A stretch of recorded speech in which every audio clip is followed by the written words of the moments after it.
Oscar-winning actress and longtime progressive activist Susan Sarandon was dropped by her talent agency over allegedly anti-Semitic criticism that she made of Israel's war in Gaza. The agency, UTA, dropped Sarandon as a client after she gave a speech at a pro-Palestine rally in New York last week.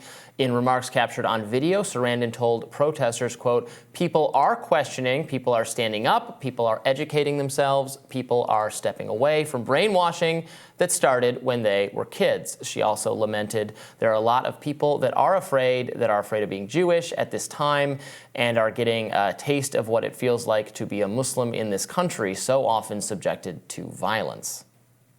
Now, Sarandon isn't the only actress to lose out professionally over her take on Israel-Palestine.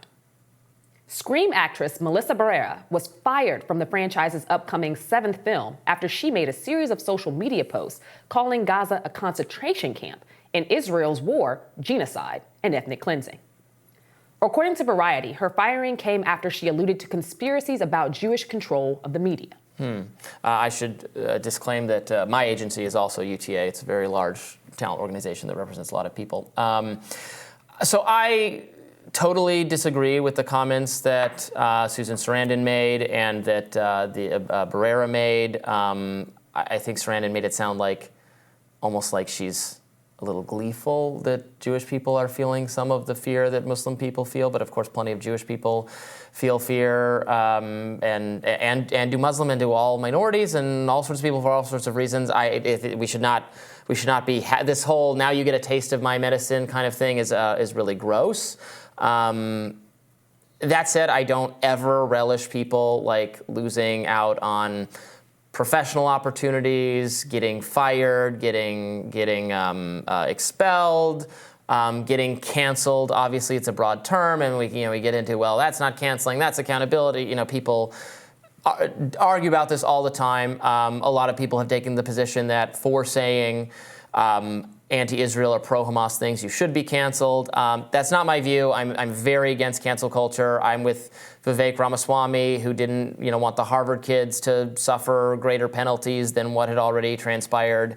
Susan Sarandon's been saying she's very far to the left and has been making very lefty, again, kooky in my view, but I'm not on the left, but lefty statements for a long time. I don't know who representing her didn't know that that's what she stands for. So it seems very silly to me, and I oppose her being canceled or in trouble over it.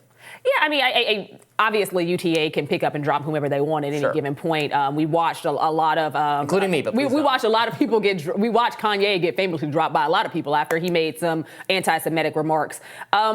Her commentary is problematic, and there have been people who tried to both sides, what's Israel and Gaza, and I think that is hard for many folks to swallow, particularly those who have seen a leveling of the Gaza Strip. For those who have watched, from what we talked about a little bit earlier, the bombing of hospitals, critical infrastructure, housing just come down, and individuals be displaced. There's a lot of frustration at seeing that because people assume that the firepower that Israel is using, the IDF is using, is being targeted towards innocent civilians. And a lot of people have died, many of those women and children. With that being said, I take issue with the way that she framed this because there is no, Islamophobia has existed for a while, and now people are finally getting a taste of what that means with anti-Semitism. Right. That is a poison pill. It's also very ignorant. And I take issue with this being considered a leftist ideology because I don't believe that is what this is. This is problematic. And there have been many people who exist on the left, self included, who have called out individuals who have tried to create a damaging false equivalency. But also there is a way to talk about humanitarian relief and humanitarian efforts that need to be done in a war-torn region, and lessening the attacks on individual innocent civilians without, in that same vein, basically saying, well, look at what's happening now to these people because of what you've done, or looking at them intrinsically as a problem, and that now the tables are beginning to turn because we see activists in the streets, we see young people who are not buying hook, line, and sinker into the special relationship with Israel. Yeah. She put a lot in there that was extremely problematic, and as much as I typically don't agree with people being let go of, in this case, I think that it was warranted. Yeah. It can go so so far, and people say dumb things all the time. I'm sure I get 3 hours of opportunity to talk every day, and I'm sure I say some dumb things, and I don't want to lose my job for it, so I don't want others to either. And I got to be more careful. We got to be more careful because we're actually employed to give our opinions.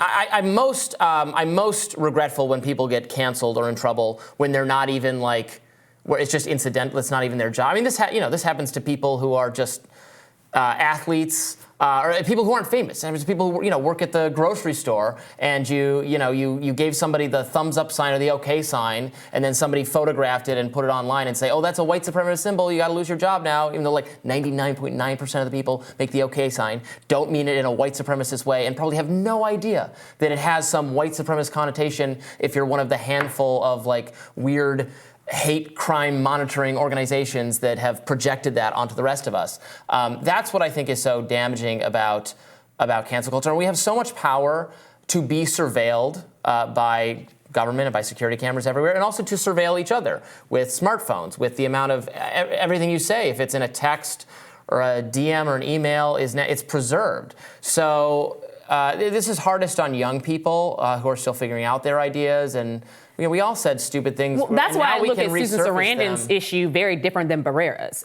Susan Sarandon's been at this for a very long time. Yeah. She's been an activist out here for humanitarian causes and progressive causes for decades before it was even popular. But Barrera, she is younger.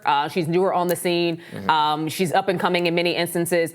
And is speaking, I think, towards a population and speaking to other young people. There are a lot of young people who are calling this genocide. There are a lot of young people who are calling this undue aggression. And I think that I don't think she's parroting. I think that this is the vision that she has based on the worldview and the youth that she's representing. Yeah. And I just I disagree with it, but I don't care. It doesn't change my opinion about. I mean, I wasn't going to see Scream 7 or whatever. I haven't seen any of them. I haven't seen them since Drew Barrymore, so I'm not a big horror movie fan. I wasn't going to see it anyway. But if I was inclined to see it, I wouldn't go oh, but an actress in it had a political opinion I don't agree with. That's probably true of 95% of the people that appear in all movies, is they're generally range from liberal to left, and I'm libertarian. So if I was only picking which movies I was going to see based on the politics. What I'd only see the two really awful self-made Ayn Rand films about Atlas Shrugged. That's what I'd be limited to. No thank you. Also the Dark Knight trilogy, which is sneakily very conservative. I could watch those. It's a good movie. Great movies. All right. Well, that does it for us this week on Rising. We hope you have happy holiday with loved ones, and we'll be back with new content on Monday. Thanks for tuning in. Thank you for joining us, Ameshia. Absolutely. I'm wondered to be here. Wonderful. Well, be sure you like, share, and subscribe so you never miss any content. And for those of you who like to listen while on the go, we're now available anywhere you can hear podcasts. See you later, and happy Thanksgiving.